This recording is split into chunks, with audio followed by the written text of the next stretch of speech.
الحمدللہ رب العالمین والصلاة والسلام علی سید الاولین والآخرین سیدنا و نبینا و مولانا محمد وعلی آلہ وصحبہ اجمعین، اما بعد۔ واجب التکریم خواتین و حضرات، آپ اس وقت میرے سامنے موجود ہیں تو میں سوچتا ہوں کہ آپ کی خوش قسمتی کا کوئی اندازہ نہیں کیا جا سکتا۔ زندگی میں آپ نے بہت سفر کیا اور کریں گے، مگر یہ مبارک سفر کہ آپ اللہ تعالیٰ کے گھر کی زیارت کے لیے جا رہے ہیں اور مدینہ منورہ میں سرکار دو عالم صلی اللہ علیہ وسلم کی بارگاہ میں حاضر ہوں گے، اس سے بڑا کوئی شرف نہیں، نہ کوئی درجہ۔ یہ آپ کو اللہ تعالیٰ جو انعام دے رہا ہے، یقین جانے ایسا انعام اور احسان اللہ تعالیٰ نے زندگی بھر آپ پر نہیں فرمایا۔ جنگ تبوک میں 3 ساتھی جو نا وہ سستی کی وجہ سے رہ گئے، نبی علیہ السلام کے ساتھ سفر نہ کر سکے، تو سورہ توبہ میں ان کا ذکر آتا ہے، ثلاثۃ الذین خلفوا۔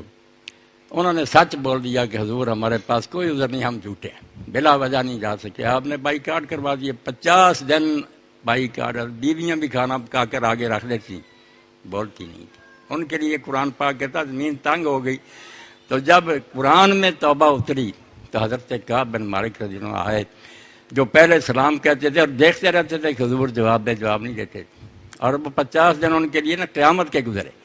تو جب آیتیں اتری تو حضور نے فرمایا کعب، تیری زندگی میں آج کے دن سے زیادہ مبارک کوئی دن نہیں آیا کہ اللہ نے تیری توبہ قرآن میں منظور کی۔ تو آپ بھی یقیناً مبارکباد کے مستحق ہیں کہ اب اللہ تعالیٰ آپ کو موقع دے رہا ہے۔ کہ میں نے اور آپ میں زندگی میں شاید اپنے کتنے دفتر سیاہ کیے، ہمارے منہ کالے ہو گئے، ہم اس لائق نہیں ہیں کہ خدا کی بارگاہ میں جائیں۔ وہ مرزا غالب نے سچ کہا تھا، کعبہ کس منہ سے جاؤ گے غالب، شرم تم کو مگر نہیں آتی۔ ہم اپنی طرف دیکھیں تو جانے کے لائق نہیں، مگر یہ اس کی نوازش اور مہربانی ہے کہ اس نے اپنے رسول کے ذریعے ہمیں موقع دیا کہ تم مکہ آ جاؤ، اور جیسے کسی کے دروازے پر آ کر ہاتھ جوڑ دیتے ہیں تم معافی مانگ لو، میں تمہاری زندگی بھر کے گناہ معاف کر دوں گا۔ حضرت ابو ذر غفاری رضی اللہ تعالیٰ نے ایک آدمی کو دیکھا اور پوچھا کہاں سے آئے؟ انہوں نے کہا میں بلد حرام سے آیا، وہاں تجارت کے لیے گئے تھے یا کسی کے ملنے کے لیے؟ کہا نہیں، صرف حج کے لیے گیا تھا۔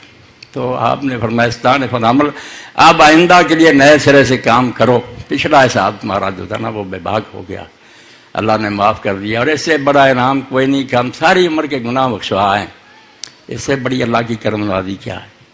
اور اللہ کے رسول علیہ السلام نے ضمانت دی کہ الحج المبرور لیس له جزاء الا الجنہ، کہ جو حج قبول ہو جائے اس کا کم از کم بدلہ یہ ہے کہ اللہ تعالیٰ نے جنت عطا۔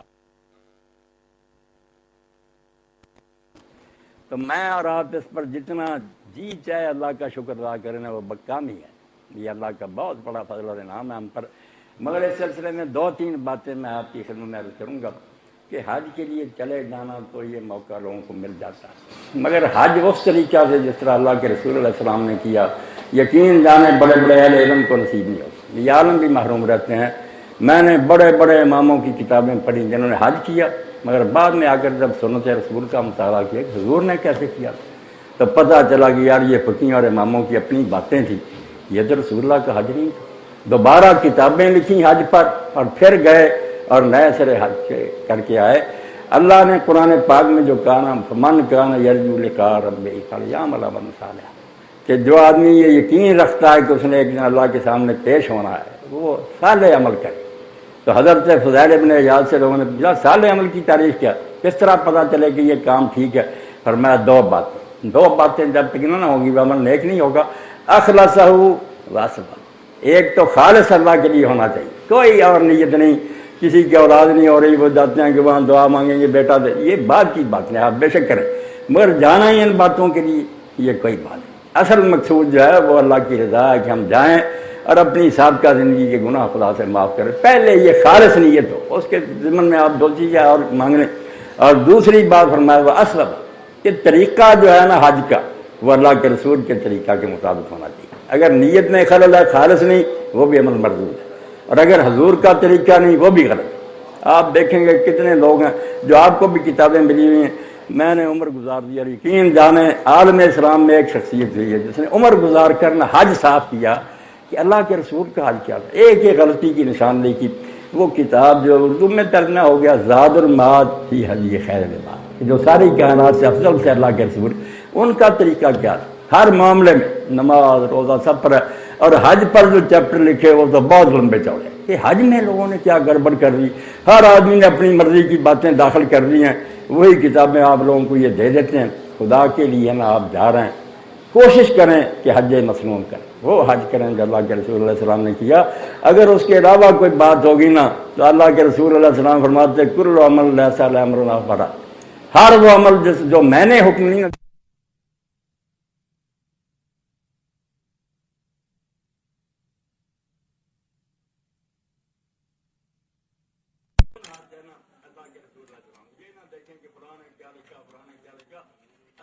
نبی علیہ السلام نے جو کیا نا اس کا پتہ کریں، اس کے مطابق حج کریں، پھر انشاءاللہ آپ کا عمل مقبول ہوگا، خدا کی بارگاہ میں وہ قبول ہوگا۔ ورنہ بعض لوگ آپ دیکھتے ہیں، شاید آپ کی کتابوں میں لکھا کہ جب طواف شروع کرنا تو جیسے نماز کے لیے ہاتھ اٹھاتے ہیں نا دونوں، اس طرح ہاتھ اٹھاؤ اور بسم اللہ واللہ اکبر۔ اب خدا جانتا ہے اللہ کے رسول نے یہ کام کبھی نہیں کیا، اور نہ اللہ کے رسول کے صحابہ میں سے کسی نے کیا۔ یہ نماز کی طرح افتتاح جو ہے نا کہ یہ طواف کا آغاز بھی اسی طرح کرو جیسے تم نماز شروع کر دے، بالکل بناوٹی بات۔ اسی طرح صفا اور مروہ پر کھڑے ہوتے ہیں، وہاں بھی کہتے ہیں کہ 3 مرتبہ اس طرح ہاتھ اٹھاؤ بیت اللہ کی طرف، جعلی باتیں۔ اللہ کے لیے آپ نے بڑی رقم خرچ کی ہے، اور اللہ آپ کا یہ سفر قبول فرمائے، مبارک کرے، زندگی بھر کے ہمارے گناہ معاف کرے۔ مگر یہ میری منت اور سماجت ہے کہ آپ ضرور کوشش کریں کہ یار ہمیں کوئی مسنون حج کی کتاب دو جو اللہ کے رسول نے کیا، جس میں حوالہ ہو کہ اللہ کے رسول علیہ السلام نے یہ کام کیا، جو فلاں امام نے کہا فلاں وہ ٹھیک ہے، نیک ہے، مگر دین جو ہے نا اللہ کے رسول پر ختم ہے۔ 2 ہی دین کی بنیادیں ہیں، لا الہ الا اللہ کہ عبادت صرف خدا کی ہو، محمد رسول اللہ طریقہ وہ ہو جو اللہ کے رسول نے بتایا، اللہ کی عبادت اس طرح جس طرح محمد مصطفیٰ صلی اللہ علیہ وسلم نے کی، یہ ضمانت ہے۔ ورنہ اس کے علاوہ جو کریں گے نا ہمارے منہ پر مارا جائے گا، یہ لے جاؤ۔ جیسے بہت اعلیٰ نوٹ چھپا ہوتا ہے جو یہ جعلی ہوتے ہیں بچوں کے کھلونے کے لیے، بہت تصویریں خوب آنے کو نہیں چلتا وہ، مگر جو سرکاری ہوتا ہے وہ سادہ کاغذ پر بھی ہو اس کی قیمت ہے۔ اللہ کے رسول کی جس پر مہر ہے نا وہ میری بھائی اور بہنوں قبول ہے، باقی کوئی۔ یہ ایک بات تھی جو میں نے عرض کرنی تھی کہ اللہ مبارک کرے، مگر سنت کی تلاش کرے۔ یہ ٹریننگ دینے والے میں جانتا ہوں بغیر علم کے بیان کرتے رہتے ہیں، یہ کرو یہ کرو۔ خدا کے لیے ڈرنا چاہیے اللہ سے کہ آپ اتنے لوگوں کا سفر ہے اس کو ضائع کیسے۔ ضمانت ہے آپ کے سر پر یہ بوجھ ہے کہ آپ وہ بات بتائیں جو اللہ کی عدالت میں ثابت کر سکیں کہ واقعی اللہ کے رسول نے کہی ہے۔ تو ایک تو جو دن باقی ہے نا ان میں تلاش کریں کہ کوئی مسنون حج کی کتاب آپ کو ملے، باقی جو ہے نا باتیں چھوڑیں۔ اور ایک بات اس کے ساتھ میں یہ بھی کہوں، آپ مطمئن ہو جائیں۔ میرے ایک دوست سے انہوں نے جب حج کی کتاب پڑھی نا وہ کہنے لگے مولانا یہ معلوم ہوتا ہے کہ حج پر جائے نا تو جہاز بکروں کا لے کر جائے، دامی دامن، یہ ہو گیا تو خون بہا دینا پڑے گا، یہ بکرا دینا پڑے گا۔ آپ اپنے دلوں پر نوٹ کر لیں کہ سوائے 2 باتوں کے کسی بات پر دم نہیں۔ آپ سے جو کچھ بھی ہو جائے نا نادانی اور جہالت سے، اللہ سے معافی مانگیں، اس غلطی کو اللہ معاف کریں، کسی بات پر دم نہیں۔ یہ کہتے داڑھی کو ذرا نہ چھیڑو، بال جو ہے انہیں خارش نہ کرو، بال گر جائے، 1 گرے گا تو یہ ہے، 2 ہوں گے، 3 ہو جائیں گے پھر بکرا، بالکل جھوٹ بولتے۔ اللہ کے رسول علیہ السلام نے اور قرآن نے صرف 2 دم بیان کیے کہ سر نہیں منڈانا ہوتا، یہ اگر مجبوری سے منڈانا پڑ جائے نا قربانی ذبح ہونے سے پہلے، کہ کوئی آدمی پریشان ہو گیا، جیسے آپ نے دیکھا کہ حضرت کعب بن عجرہ رضی اللہ عنہ کی وجہ سے آیت اتری کہ دیکھ کے نیچے نا وہ آگ جلا رہے تھے تو آپ نے دیکھا کہ جوئیں ان کے بالوں میں سے گر رہی ٹانگ تھے۔ تو آپ نے کہا معلوم ہوتا ہے کہ ان چیزوں نے تمہیں بہت پریشان کر رکھا۔ کہا ہاں یا رسول اللہ، تو فرمایا سر منڈا دو۔ اب وہاں قرآن میں اترا کہ قربانی ذبح ہونے سے پہلے سر نہیں منڈانا چاہیے، اور اگر کسی کو منڈانا پڑ جائے تو وہ یا 3 روزے رکھے یا 6 مسکینوں کو کھانا دے یا 1 بکری ذبح کرے۔ ایک دم یہ سر منڈانا پڑ گیا۔ اور دوسرا یہ ہے اس سے وہ ہم بری ہیں کہ خشکی کا شکار کوئی حاجی کر لے، لمبا سفر ہوتا تھا، سمندر کا شکار تو جائز تھا کہ مچھلی وغیرہ پکڑ کے کھا لو، مگر خشکی کا شکار منع تھا کہ حرام کی حالت میں تم شکار نہیں کر سکتے۔ اس کے بارے میں آیا کہ اگر کسی نے نادانی سے کوئی جانور شکار کر لیا تو اس کے لیے پھر اس جانور کی قیمت کے برابر جانور ذبح کرے۔ یہ 2 دم ہیں میرے بھائی، آپ یہ کتابیں لپیٹ دیں، کسی بات پر دم نہیں۔ آپ کو خوشبو کہیں سے لگ گئی، انہوں نے اسی لیے منع کر دیا کہ بیت اللہ شریف کا طواف جب کرے نا بیت اللہ سے نہ چنتے ہیں، حجر اسود کو بوسہ نہ دے، اس کو خوشبو لگی ہوتی۔ یار وہ خوشبو لگانا کہ میں اپنی خوشی سے خوشبو لگا لگی ہوئی تو پھر کیا، حضرت انس رضی اللہ عنہ بوسہ دیتے تھے، چمٹتے تھے، خوشبو لگ جاتی تھی، کوئی گناہ نہیں اس میں۔ خود اپنی مرضی سے آپ اگر خوشبو لے اور استعمال کریں وہ نہیں۔ وہ احرام سے پہلے ضرور آپ نے استعمال کرنی ہے، سنت ہے کہ جب آپ احرام باندھنا شروع کریں تو کپڑوں کو نہ لگائیں، بدن کو لگائیں، یہ حضور کی سنت ہے۔ احرام سے پہلے خوشبو لگانی چاہیے اپنے بدن میں۔ اور اسی طرح جب آپ کینکریاں مار لیں گے، مکہ جانا ہوگا تو آپ زیارت کے لیے اس وقت بھی خوشبو لگا کر نہا کر جانا چاہیے۔ دو موقع ہیں کہ خوشبو لگائیں، باقی اپنی مرضی سے نہیں لگ جائے، بیت اللہ سے لگی ہوئی ہے یا حضرت سے کوئی گناہ نہیں، لگتی پھرے تو ایک اطمینان رکھیں کہ یہ دم جو ہے نا، اس کا بوجھ اپنے دل سے اتار دیں، کوئی یہ نہیں آپ پر لازم آئیں گے، کوئی غلطی بھی ہو گئی تو اللہ معاف کرنے والا۔ آپ جس دن رمی ہوتی ہے 10 تاریخ کو، مینا میں جو آیا نا کہ اللہ کے رسول ابھی کنکریاں مارنی تھی، میں نے سر مڑا لیا، فرمایا جو باقی کام میں کر رہا ہوں کوئی حل نہیں۔ کسی نے کہا میں نے قربانی پہلے کر لی ہے، کنکریاں بھی، فرمایا فرض جو رہتا وہ کر لو ٹھیک۔ جس نے جو پوچھا نا کہ یہ کام، اصل میں ترتیب یہ ہے نا کہ کنکریاں ماریں، پھر قربانی کریں، پھر سر مڑائیں، پھر طواف زیارت کے لیے 4 کام ہے، مگر آگے پیچھے بھی ہو گئے۔ جس نے اس دن پوچھا قربان دے اللہ کے رسول، اسی لیے اونٹنی پر سوار تھے کہ لوگوں کو ڈھونڈنے میں مشکل نہ آتے تھے، جو پوچھتا تھا، ورنہ جو ہو گیا ٹھیک ہے، جو رہتا باقی کا۔ کسی کو نہیں کہا کہ دم پڑ گیا یہ ہو گیا، آسانی دی امت کو، اور سارے لوگ خوش ہوئے کہ واقعی یار حضور رحمت اللہ عالمین کیسا سادہ دین ہے کہ جو ہو گیا وہ ہو گیا کام، جو باقی ہے وہ کر لو، کوئی بات نہیں، ترتیب سے کرتے تو اچھا تھا، ورنہ اگر آگے پیچھے بھی ہو گیا تو کوئی ہے، تو آسان ہے دین، بے فکر ہیں۔ باقی دعاؤں میں سے 2-3 دعائیں ہیں جو میں عرض کروں گا، باقی یہ کتابوں میں جو لکھی ہیں، ایک تو کتابیں نہ لے کر گھومیں۔ کئی لوگ جو ہے نا وہ تو آپ بیچارے کرتے ہیں، اس چکر میں یہ پڑھیں، اس چکر میں یہ پڑھیں، وہاں یہ پڑھیں، کتاب ہی غریب پڑھتے رہتے ہیں، اپنے دل کی بات نہیں کر سکتے۔ کوئی اللہ کے رسول علیہ السلام نے یہ دعائیں نہیں سکھائیں، نہ صحابہ نے سکھائیں۔ آدمی حج کے لیے جاتا، اپنے دل سے جو بات نکلتی وہ کہے، اپنی زبان میں کہے، اپنی فریاد خود کرے، سوائے لبیک کے کہ وہ مقرر ہے، تلبیہ جو ہے مقرر ہے۔ جیسے اللہ اکبر سے نماز شروع ہوتی ہے، لبیک آپ نے کہنا، جتنا ہو سکے شروع میں بھی اسی سے ہوگا احرام شروع، کہتے جائیں، مسجد میں بھی جا کر حجر اسود تک کہتے جائیں لبیک، یہ یاد کرنے کی بات ہے۔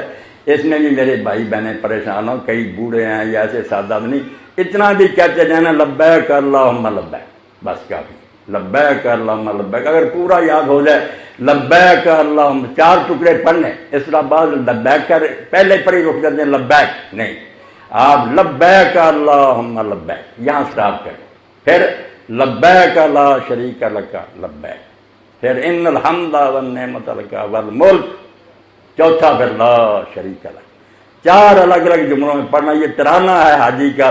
اور اللہ کے رسول اللہ صلی اللہ علیہ وسلم نے بڑی بات کی، تم نہیں سنتے مگر تمہارے دائیں جہاں تک زمین جا کر ختم ہوتی ہے بائیں، جو روڑا ہے، پتھر ہے، درخت ہے، جانور ہے، ہر ایک چیز تمہارے ساتھ لبیک کہہ رہی ہے، پوری کائنات لبیک کہہ رہی ہے کہ تم اکیلے اللہ کا حکم نہیں مانتے، ہم سب اس کے فرما بردار، جو حکم اس نے دیا ہم دوڑ رہے ہیں، سارا جہان تمہارے ساتھ ہو سکتا ہے، لبیک اللہم لبیک کہتا، مگر یہ سننے والے سنتے۔ تو پورا یاد ہو جائے تو اس طرح 4 الگ ایسے، لبیک اللہم لبیک، لبیک لا شریک لک لبیک، ان الحمد والنعمت لک والملک لا شریک لک، الگ الگ پڑھیں، ورنہ سادہ بندے لبیک اللہم لبیک ہی کہتے جائیں، کافی ہے، اللہ تعالیٰ قبول فرمانے والا۔ دعاؤں میں سے جو اللہ کے رسول نے کہی نا، اور جس کے بارے میں آتا ہے کہ حضرت ابن عمر رضی اللہ تعالیٰ عنہ کے ساتھ ایک آدمی نے حج کیا، وہ کہتا ہے میں نے آپ کو طواف میں، صفا پر، مروہ پر، عرفات میں، کہیں کوئی اور کہتے نہیں سنا، دعا بھی نہیں کوئی مانگی، صرف یہی کلمہ کہتے رہے۔ اور اللہ کے پاک رسول علیہ السلام نے فرمایا میں نے اور میرے سے پہلے انبیاء نے سب سے اعلیٰ جو دعا کی ہے نا وہ یہی، یہ عرفات کے دن کی سب سے اعلیٰ، طواف میں بھی کریں، ہر جا کریں، یاد ہی آپ کو، لا الہ الا اللہ وحدہ لا شریک لہ لہ الملک ولہ الحمد وہو علی کل شیء قدیر۔ اب اس میں بظاہر دعا کوئی نہیں، مگر سب سے بڑی دعا۔ آپ ایک سخی کے پاس جاتے ہیں، ایک تو طریقہ یہ صاف ہی کہہ دیتے ہیں حضور میری کوئی مدد کریں، یہ ادنا بات۔ اور اگر آپ یہ نہیں کہتے، صرف یہ کہتے ہیں آپ سخی ہیں، آپ مالدار ہیں، آپ داتا ہیں، وہ خود سمجھتا ہے کہ یار یہ میری یہ تعریفیں کر رہا ہے، کفا ہو من تعرض ثناء، کہنے کی ضرورت نہیں رہتی، وہ خود ہی سمجھ لیتا کہ یہ مجھے سخی کہہ رہا مان نہیں کرتا۔ تو یہ حضور نے فرمایا سب سے اعلیٰ دعا جو میں مانگی ہے نا، اور مجھ سے پہلے انبیاء نے، وہ یہی ہے، لا الہ الا اللہ، طواف میں بھی پڑھیں، صفا پر پڑھیں، مروہ پر، عرفات میں لا الہ الا اللہ وحدہ لا شریک لہ لہو الملک و لہو الحمد وہو علی کل شیء۔ اور دوسری دعا جو نبی علیہ السلام سے ثابت ہے وہ رکن یمانی اور حجر اسود کے درمیان ہے، 3 دیواروں کے ساتھ آپ خاموش منہ میں کچھ پڑھتے رہیں، سبحان اللہ والحمد للہ ولا الہ الا اللہ واللہ اکبر، یا اور ذکر کریں، دعائیں کریں، آپ کی مرضی۔ یہ چوتھی دیوار جو ہے اس کے ساتھ آپ یہ دعا ضرور کرتے، پھر حجر اسود آ جاتا رکن یمانی سے آگے، یاد بھی ہوگی آپ کو، چھوٹی سی ہے، سب جانتے ہیں، ربنا آتنا فی الدنیا حسنۃ وفی الآخرۃ حسنۃ وقنا عذاب النار، اور آپ جانتے ہیں کہ اس کے بعد کسر بھی کوئی نہیں رہے گی، ربنا آتنا فی الدنیا حسنۃ، اس دنیا میں جتنی اچھی چیزیں ہیں نا وہ سب ہمیں دی، فی الآخرۃ حسنۃ، اور اگلی دنیا میں بھی جتنی اچھی چیزیں وہ سب عطا کرنا، وقنا عذاب النار۔ اور مالک سب سے بڑے خطرے کی بات ہے کہ دوزخ کی آگ سے ہمیں بچانا، وہ بہت مشکل مرحلہ۔ یہ دعا قرآن مجید میں بھی حج کے سلسلہ میں آئی، اور نبی علیہ السلام بھی اس پر ہی چکر ختم کرتے تھے، 3 دیواروں کے ساتھ جو دی چاہے پڑھو، خاموش بھی اگر گھومتے رہنا آپ کوئی بات نہیں، اس وقت یہ سوچیں جو اصل سوچنے کی بات، پڑھنے کی اتنی نہیں، اللہ جانتا کہ یہ غریب کیوں آئے، معافی مانگنے آئے، اس سے چھپی ہوئی کی بات نہیں، مگر اصل شاید نہ سوچنے کی۔ اللہ نے بڑا انعام فرمایا کہ آسمان والوں کے لیے بھی ایک قبلہ بنا دیا جس کو ہم عرش کہتے ہیں، ہاں فینا عرش، وہاں فرشتے طواف کرتے ہیں، اللہ کے اس عرش کا فرشتے گرد گھومتے ہیں اور تسبیح اور حمد کرتے ہیں، سبحان اللہ و بحمدہ کہتے پھرتے ہیں۔ ہمارے لیے یہ رسول اللہ فرماتے ہیں اگر وہ عرش زمین پر اترے نا تو مکہ کا جو کعبہ ہے اس پر آ کے اوپر سیٹ ہو جائے گا۔ یہ آپ اس کو پتھروں کی عمارت نہ سمجھیں، جعلنا الہ العرش نصبت عیوننا، جب چکر لگا رہے ہوں تو یہ سمجھیں آسمان پر عرش کے گرد فرشتے گھوم رہے ہیں اور ہم خاکی جو ہے نا اللہ کے دوسرے عرش کا طواف کر رہے ہیں، یہ ہمارے لیے عرش ہے اور اس کا وہی درجہ جو آسمان پر بیت معمور کا۔ اسی لیے فرمایا گیا کہ ایک قدم تم اٹھاتے ہو گناہ معاف ہوتا، نیکی لکھی جاتی ہے، درجے بلند ہوتے ہیں۔ بڑی خوش قسمتی ہے کہ آدمی وہاں گھومے اور یہ سوچے کہ میرے جیسا کہاں میں اور کہاں یہ صحبت گل نسیم ہے صبح تیری مہربانی، میرے جیسا گناہ گار بندہ تیری بارگاہ میں حاضر، اس سے بڑا انعام کیا خدا ہوگا۔ شکر گزار ہوں، پڑھیں نہ پڑھیں کوئی بات نہیں، ربنا آتنا فی الدنیا وہاں کہہ دے، یاد ورنہ کوئی نہیں، اپنے دل سے جو بات نکلے کھلی چھٹی میری بھائی اور بہنیں جو مانگنا چاہتے ہیں ہر جگہ۔ حضرت امام مالک اور امام محمد بن حسن فرماتے ہیں جب دعا معین کر دی جائے، آپ کہیں کہ وہاں فلاں پڑھیں، بیچارے کا دل جو تھا وہ بند ہو گیا، وہ اپنی جو بات کہنا چاہتا نہیں کہہ سکتا، آپ نے تو اس کو روک دیا، کھلا چھوڑ دو کہ جو تمہارے دل میں آئے وہ اللہ تعالیٰ سے مانگ لو، اللہ کی بارگاہ نا امیدی کی بارگاہ نہیں، وہاں انشاءاللہ سب کو ملے گا جو وہ مانگیں گے۔ تو سنت کے مطابق حج کریں، دعائیں آپ جو چیز چاہے کریں، یہ کتابوں سے پڑھنے کی ضرورت نہیں، جو یاد ہے نا آپ کو پڑھیں اور اپنے دل سے بھی جو باتیں نکلیں کہتے چلے جائیں، انشاءاللہ وہ خدا قبول کرنے والا۔ اور کچھ باتیں جو لوگوں نے اپنی طرف سے بنا لی نا، پتہ نہیں یہ ٹریننگ دینے والے بھی کہتے رہتے ہیں کہ میدان عرفات میں لوگ جو نا نمازیں جمع کر کے نہیں پڑھتے، مسجد میں چلے جائیں پھر کہتے ہیں جمع کر کے پڑھو، ورنہ اپنے اپنے وقت پر ظہر اثر پڑھو، بالکل جھوٹ بولتے۔ کسی صحابی خدا کے رسول نے اگر وہ اکیلا بھی خیمے میں رہ گیا نا الگ الگ نماز نہیں پڑھی، یہ بالکل ایک منگھت مسئلہ ہے کہ اگر جماعت کے ساتھ نماز پڑھی تو ٹھیک ہے، ورنہ زور الگ پڑھو اثر پر، جھوٹ بولتے۔ جب دن ڈھلے وہاں مسجد میں جماعت ہو بسم اللہ، ورنہ اپنے اپنے خیموں میں جماعت ہو جائے ٹھیک ہے، آپ اکیلے بھی پڑھیں 2 فرض زور کے اور 2 اثر کی۔ حضرت عبداللہ بن عمر رضی اللہ عنہ کا صاحب امام بخاری نے لکھا کہ وہ نہیں گئی بات نصیب ہوتی تھی، پھر بھی دونوں نمازیں اکٹھی کر کے 2 رکھیں، اول وقت یہ دونوں ختم کر لیے کام کہ شام تب تک صرف دعاؤں کے لیے وقت، نمازوں کی فکر نہیں، نمازیں دونوں ختم ہو گئیں، دعا میں لگے رہنا۔ اور یہ میں آپ سے التجا کروں گا کہ عرفات کے دن کو آپ نہ ضائع نہ کریں، اس میں باتیں نہ کریں، نہ اس میں کھانے کی طرف دوڑیں کہ بس کھانے پینے کی فکر رہے، موقع جتنا مل سکے آپ یہ سوچ لیں کہ یہ موقع بار بار نصیب نہیں ہوتے، اللہ نے کرم فرمایا آپ آ گئے، اگلے سال شاید کوئی آپ میں سے زندہ ہو یا نہ ہو، اس لیے یہ جتنا وقت ہے نا مغرب تک نمازیں بھی اس لیے جلدی پڑھوا دیجیے کہ مغرب تک دعائیں کریں، الگ الگ بیٹھ جائیں، ساتھیوں سے باتوں کا پھر ساری زندگی بڑا موقع ہے، دعائیں کریں، اور دعاؤں میں بھی سب سے بڑی بات جو ہے نا وہ معافی مانگنے کی، استغفار سے بڑھ کر کوئی عمل نہیں۔ حضرت حسن بصری جیسے ولی بیٹھے تھے، ایک آدمی آیا اور آدمی فرمایا استغفار کر، کسی نے کہا رزق کی کمی، 4 آدمی آئے اپنی حاجتیں پیش کی، یہی کہتے رہے استغفر پڑھا گیا۔ کسی نے کہا حضرت سب بیماروں کے لیے ایک ہی نسخہ آپ کے، تو آپ نے سورہ نوح پڑھی کہ حضرت نوح نے اپنی قوم سے کہا کہ اے میری قوم اپنے رب سے معافی مانگ لو، پھر خدا اولاد بھی دے گا، رزق بھی دے گا، بارشیں بھی برسیں گی، معافی مانگو جو کوتاہیاں کمیاں ان کی اللہ. اس لیے آپ میدان عرفات میں رب اغفر ورحم وانت خیر الراحمین استغفر اللہ جتنا بھی استغفار کر سکیں نا یہ بہت کریں. اور دوسری بات جو امام جعفر صادق علیہ السلام سے ایک آدمی نے کہی کہ میں نے بہت کوشش کی کہ طواف میں میری زبان سے کوئی دعا نکلے نہیں میں ضرور سے ہی پڑھتا رہا. تو امام نے فرمایا کہ جو لوگوں نے مانگا نا وہ بن مانگے تجھے مل گئے. اگر تو ضرور سے ہی صرف پڑھتا رہا نا تو جو لوگ کہہ کر مانگتے رہے نا وہ سارا بن کہہ تجھے ملا. اس لیے استغفار اور درود شریف اس کو آپ نے ناغا نہیں کرنا. جہاں جائیں نا درود پاک کی بہت کثرت کریں کیونکہ جو کچھ ہمیں ملا ہے حضور کے توسط میں. اگر آپ کی امت نہ ہم ہوتے پتہ نہیں کس کفر کے گڑھے میں گرے ہوتے. الحمدللہ یہ سارے سفر مکہ مدینہ کی زیارت سے رسول اللہ کا صدقہ. اس لیے آپ کو نہیں بھولنا کہیں آپ جائیں درود پاک پڑھیں. کیسے حضرت ابی بن کعب نے کہا رسول اللہ میں کتنا آپ پر درود پڑھوں. آپ نے بڑے ذاکر شاکر تھے عالم سے بڑے. آپ نے فرمایا بھائی جتنا ہو سکے. کہنے لگے میں تیسرا حصہ پڑھوں. حضور نے فرمایا ٹھیک ہے زیادہ کر لے بہتر. اس نے کہا آدھا جتنے ذکر ان میں زیادہ. پھر آخر میں کہا کہ حضور میں سمجھ گیا کچھ ہی نہیں پڑھوں گا سوائے درود شریف. اس وقت بھی آپ نے کہا بھائی اگر تو یہ کرے گا تو خدا تیری ساری ضرورتوں کا خود کفیل ہو جائے گا آپ ذمہ لے لے گا. اس لیے استغفار میرے بھائی لا الہ الا اللہ وحدہ لا شریک لہ اور یہ درود پاک یہ تین دعائیں تو آپ ناغا نہ کریں. اس کے علاوہ آپ کا جو دل چاہے نا وہ کرتے رہیں. ان باتوں کا ضرور خیال رکھیں. انشاءاللہ میرے اور آپ کے لیے برکت کا باعث ہوگا. آپ کے ذہنوں میں کوئی بات ہو تو انشاءاللہ پوچھ سکتے ہیں. کھلے دل سے سوال کر لیں. دعا ہے میری کہ اللہ تعالیٰ میرا اور آپ سب کا میں آپ کے ساتھ ہی قبول فرمائے. اس کو بابرکت بنائے. بار بار موقع دے. اور جو پیچھے بیچارے ترس رہے ہیں ان کو اللہ تعالیٰ یہ چانس دے. کتنے ہیں جو یہاں ہیں مگر وہ حج میں بغیر جانے کے وہ لکھے جائیں گے. کتنے ہم میں سے بد نصیب ہیں جو جائیں گے مگر حاجی نہیں لکھے جائیں گے.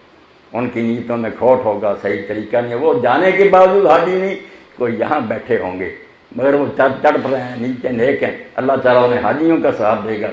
میرے سامنے حضرت علی حجویری جنہیں ہم داتا گنج بخش رحمۃ اللہ علیہ فرماتے ہیں وہ کشف المعدوم میں لکھتے ہیں کہ لوگ حج پر گئے. عرب عبداللہ ابن مبارک بہت بڑے عالم تھے محدث ہیں فقیہ ہیں. انہوں نے مزدلفہ میں خواب دیکھا. عرفات سے لوٹ کر رات وہاں گزارتے ہیں. خواب میں انہیں کہا گیا کہ دمشق میں فلاں محلہ میں علی ابن موفق جو ہے نا اس سال جتنے حاجی آئے ان سب میں سے اس کا حضرت کو زیادہ پیارا. اب نہ ہی اس کو جانے نہ اس کو باپ کو نہ مانے. حیران ہوئے کہ خواب میں پورا ایڈریس دیا گیا. یہ سفر کر کے پھر دمشق گئے. محلہ ڈھونڈا مکان ڈھونڈا دروازہ کھٹکھٹایا تو پوچھا نام. اس نے کہا علی نام. باپ کا نام. اس نے کہا موفق. پتہ ٹھیک تھا. انہوں نے کہا آپ کو حج مبارک ہو. اس نے کہا نہیں حضرت میں حج پر نہیں گیا. وہ بھی سچا تھا. آپ نے پھر مبارک دی. اس نے کہا نہیں میں نہیں گیا.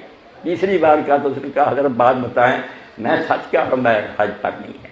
جب انہوں نے خواب بتایا پھر وہ رو پڑا اور اس نے کہا گیا نہیں میں مگر 30 سال سے میرا شوق تھا اور تھوڑا تھوڑا میں نے خرچ اکٹھا کیا تھا. اس سارے ارادہ تھا کہ حج پر جاؤں مگر رات کے وقت میری بیوی کو درد دے ہوئی. بچہ جاننے کی تکلیف ہوئی. دل اس کا خراب ہوا. اس نے کہا گھر والے جو ہے نا پاس والے ان کے گھر سے گوشت پکنے کی خوشبو آ رہی. تھوڑا سا وہاں سے مسالہ لاؤ میں چاہتا ہوں. دل خراب ہو رہا. میں گیا اور ان سے کہا تو انہوں نے کہا نہیں یہ ہم نہیں دیں گے. میں نے اصرار کیا کہ آپ تھوڑا سا دے دیں. آخر انہوں نے بیچاروں نے کہا کہ ہم 3 دن سے بھوکے ہیں اور مردار مرغی جو ہے نا وہ گندگی کے ڈھیر سے اٹھا کر لائے ہیں وہ پکا ہے اس لیے آپ کے کھانے کی نہیں. جب اس نے بیوی سے آ کر ذکر کیا اس نے کہا اللہ کے بندے کیا حج کرنا پڑوسی بھوکے مرنا دے دو پیسے. اس نے 30 سال کا شوق میں نے نا ختم کر دیا. وہ پیسے ان کو دے دیے. تو حضرت عبداللہ نے کہا اسی لیے خدا نے کہا کہ یہ جو آئے ہیں نا ان سے مجھے عبداللہ بن مبارک علی ابن موفق کا زیادہ پیارا. اس لیے کئی یہاں بیٹھے ہی حاجی ہو جاتے ہیں کئی وہاں جا کر بھی نامراد رہ جاتے ہیں. اللہ تعالیٰ مجھے اور آپ کو ایسا نہ کرے کہ جائیں اور خالی ہاتھ لوٹیں. ہماری جوڑیاں بہنوں بھائیوں کی بھر دے. وہاں سے ہمیں نہ مغفور اور بخشا ہوا کر کے لوٹائے اور مدینہ منورہ بھی حاضر ہوں. تو سرکار دو عالم صلی اللہ علیہ وسلم نے کتنی بات کہی. ہم افسوس کرتے ہیں یار حضور کا زمانہ نہ پایا ہوتے تو زیارت کرتے. آپ نے ہمیں بھی چلی دی. بعد آنے والوں کو بڑی خوشخبری دی کہ تم جب آؤ گے نا ماں میرا حنی سلم اور میری قبر پاک پر تم کھڑے ہو کر مجھے سلام کہو گے اللہ رد اللہ علیہ ہوئی تو یہ نہ سمجھنا کہ پیغمبر تو ختم ہو چکا ہے. نہیں میں تمہارے لیے زندہ ہوں. حتیٰ رد علیہ السلام میں تمہارے بچوں سلام کا جواب دوں گا. اب اس سے بڑا کیا نام ہوگا. کہ ہم ادنا ام کی سلام کہیں اور حضور سلام کا جواب دیں، تو میری اور آپ کی خوش قسمتی کا اندازہ نہیں، مگر ہم اپنے سفر کو برباد نہ کر رہے، سنت کے مطابق عمل کریں، اور جو ساتھی ہیں نا ان کے ساتھ نیک سلوک۔ بہت بڑی بات یہ ہے کہ لوگ حضر اسود پر رش کرتے ہیں، تھوڑی سی دیر ایئرپورٹ پر ہو جائے یا معلم کے ڈیرے پر گھبراہ اٹھتے ہیں کہ یہ کیا انہوں نے انتظام کیا، نہیں، اس سفر میں جو زیادہ رہا نا وہ صبر ہے، آپ کو نا حوصلہ لے کر جانا چاہیے۔ یہ بیچارے سارے انتظام کرتے ہیں، معلم بھی کرتے ہیں، مگر اتنا رش ہوتا، اس لیے تھوڑی دیر ہو جائے کہ گھبرانا نہیں، نہ حال حال کرنی ہے، بلکہ سمجھنا یہ ٹائم جو لگ رہا ہے عبادت جو ہم بیٹھے ہیں نا صبر کر کے، یہ بھی عبادت ہی ہماری شمار ہوتی ہے۔ تو اللہ تعالیٰ قبول فرمائے، آسان کرے، بار بار جانے کے موقع دے، اور اس سفر کو سنت کے مطابق صحیح طریقہ سے ادا کرنے کی توفیق دے، قبول فرمائے۔ وآخر دعوانا الحمدللہ رب العالمین، والصلاۃ والسلام علی رسول الامین سیدنا و نبینا محمد وآلہ وصحبہ اجمعین۔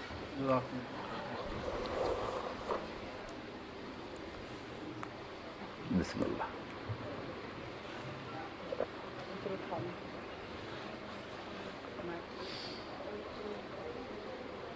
ہم ان کو ایئرپورٹ پہ لیں گے۔ کہہ دو نا یہ بیویاں نے ایک ضروری کہہ دو۔ اعوذ باللہ من الشیطان الرجیم، بسم اللہ۔ سب نے میری بہنوں اور بھائیوں نے سنی۔ ایک بات تو ذہن میں یہ بٹھائیں کہ حضرت سفیان ثوری پیدل سفر کر کے کوفہ سے مکہ آئے تو لوگوں نے کہا کہ آپ سواری پر آ جاتے، کوئی ناجائز نہیں تھا، مگر انہوں نے کہا کہ میری ناک میں اگر لوگ نکیل ڈال کر مجھے کھینچ کر مکہ لاتے اور میں قدم قدم پر سجدے کرتا تھا پھر بھی معافی مل جاتی تو یہ سستا تھا۔ اس لیے یہ پروٹوکول وغیرہ جو ہے نا وی آئی پی کا، اس کی توقع رکھنا کہ یہ لوگ ہمارے لیے وہی یہ کریں گے اپنی جگہ، مگر آپ یہاں سے یہ سمجھ کر جائیں کہ آپ مجرم ہیں، معافی مانگنے کے لیے جا رہے ہیں، کیا ہمارا ارادہ اور کیا ہماری عزت، کچھ نہیں۔ اپنے ذہن میں جتنی آپ کو ذلت اور رسوائی نصیب ہونا، میرے بھائی پلے بند ایئرپورٹ پر جہاں بھی عملہ تنگ کرے، آپ سمجھنے میں ایسی لائق تھا، یہی سلوک میرے ساتھ ہونا چاہیے تھا۔ ساری عمر خدا کی نافرمانیاں کی ہیں، معافی مانگنے آیا ہوں، کوئی ذات کے لیے تھوڑے آیا۔ تو دوسری بات یہ ہے کہ میں نے اپنی بہنوں کے بارے میں دیکھا، بعض بچیاں جو ہے نا وہ برقع استعمال کرتی، وہ احرام میں برقع پہنتی ہیں، جیسے یہ اب بھی یہ پہنے ہوئے ہیں۔ یہ بات بالکل غلط ہے، لوگوں نے عجیب بات بنا لی، جو منع ہے وہ جائز کر لیا کہ برقع پہنتی منہ ننگا، حالانکہ برقع جو ہے نا یہ اور دستانے یہ اللہ کے رسول نے عورتوں کے لیے منع کی۔ یہ صرف دو چیزیں نہیں، آپ باقی سارا لباس پہنے، برقع نہیں پہننا، دستانے نہیں پہننے۔ یہ فرمایا برقع جو ہے نا یہ فیشن ہے، زینت ہے، عام حالات میں ٹھیک ہے، مگر احرام کی حالت میں جیسے مردوں کے کپڑے اتروا دیے جاتے ہیں، آپ کا صرف یہ ہے کہ نقاب اور برقع اتروا دیا، چادر سے آپ پردہ کریں، جیسے یہ بڑی بوڑھیاں بیٹھی ہیں نا، چادر ہے اس سے جو کہتے ہیں نا پردہ نہ کرو، یہ غلط بات ہے، تو کہتے ہیں احرام میں پردہ نہیں، بالکل غلط بات ہے۔ حضرت عمر عائشہ فرماتی ہیں، حضرت اسماء فرماتی، جب لوگ آتے تھے ہمارے پاس، ہم اپنی جو چادریں تھیں منہ کے آگے کر رہے تھے، چادروں سے چھپا لیں، اور اس میں جو یہ تکلف ہے بناوٹی بات کہ وہ اپنے آگے پنکھا باندھ لیں، دور رکھیں، چہرے کو نہ چادر لگے، بالکل غلط بات ہے۔ بے شک چہرے کو چادر چھوئے، چادر سے آپ پردہ کر لیں، مگر یہ مشکل جو ہے نا منہ پر نقاب یا برقع ہر وقت پہننا، یہ میری بہن اللہ کے رسول نے صاف فرمایا لا تتبرج، برقع نہ عورت پہنے اور دستانے نہ پہنے، صرف دو چیزیں منع کی، باقی سارا لباس بیسک کپڑے۔ یہ ضروری بات تھی کہ برقعے آپ اتار لیں، چادریں لیں پردے والی، اس سے بے شک کوئی غیر مرد آئے تو اپنے منہ ڈھانک لے، پھر وہ منہ کو بھی لگیں تو کوئی بات نہیں۔ میں نے یہ بات اس لیے واضح کر دی کہ دیکھتا ہوں کہ برقع پہنتی رہتی ہیں، منہ ننگے ہیں، کچھ فائدہ نہیں اس کا۔ برقع آپ اتاریں، پردہ کرنے کی خواہش ہو تو بے شک اپنے منہ کے آگے کپڑا کر رہے ہیں۔ تو باقی میں اور آپ جیسے میں نے عرض کر دیا نا، ہم قصوروار ہیں، مجرم ہیں، خدا کی بارگاہ میں معافی مانگنے کے لیے جا رہے ہیں، اس لیے یہ بھائی ہماری خدمت میں کمی نہیں چھوڑیں گے ان کی ذمہ داری، مگر یہ توقع رکھیں کہ لوگ ہمیں وی آئی پی سمجھیں، یہ ذہن سے نکال دیں۔ آپ اپنے آپ کو دنیا کا ذلیل ترین مجرم سمجھ کر جائیں کہ خدا کے ہاں جانا، عمر بھر کی قصوروں کی معافی مانگنی، اس لیے ہمارے ساتھ جو بد سلوکی ہو، نہ جھڑک ہو، ڈانٹ ڈپٹ ہو، ہم اسی لائق ہیں، کیا ہماری عزت لوگ کریں مجرموں کی؟ تو اس لیے یہ بیجا توقعات نہیں ہونی چاہیے، اور وقت جو ہے نا ملے وہ دعا اور عبادت میں گزاریں، اس کو سمجھیں کہ زندگی میں لمحہ یہ شاید پھر نہ آئے، وقت نہ ذرا بھی برابر ضائع کریں۔ اللہ مجھے اور صاحب کو توفیق دیں، دوستوں کو بھی توفیق دے کہ اپنی ذمہ داریاں نبھائیں، مگر اگر کوئی کمی کوتاہی کچھ نہ کہیں، آپ اپنے دل میں سمجھیں کہ میں تو اس سے بھی زیادہ بدسلوکی کا مستحق تھا، یہ بھی شکر ہے کہ میں خدا کے گھر میں عزت سے بیٹھا ہوں۔ اللہ تعالیٰ خیریت سے یہ سفر طے کرائے، بابرکت ہو، مبارک ہو، قبول کرے، پھر بھی موقع رب دے اور جو ساتھی یہاں تڑپ رہے ہیں اللہ تعالیٰ انہیں بھی یہ چانس دے۔ وآخر دعوانا الحمدللہ رب العالمین۔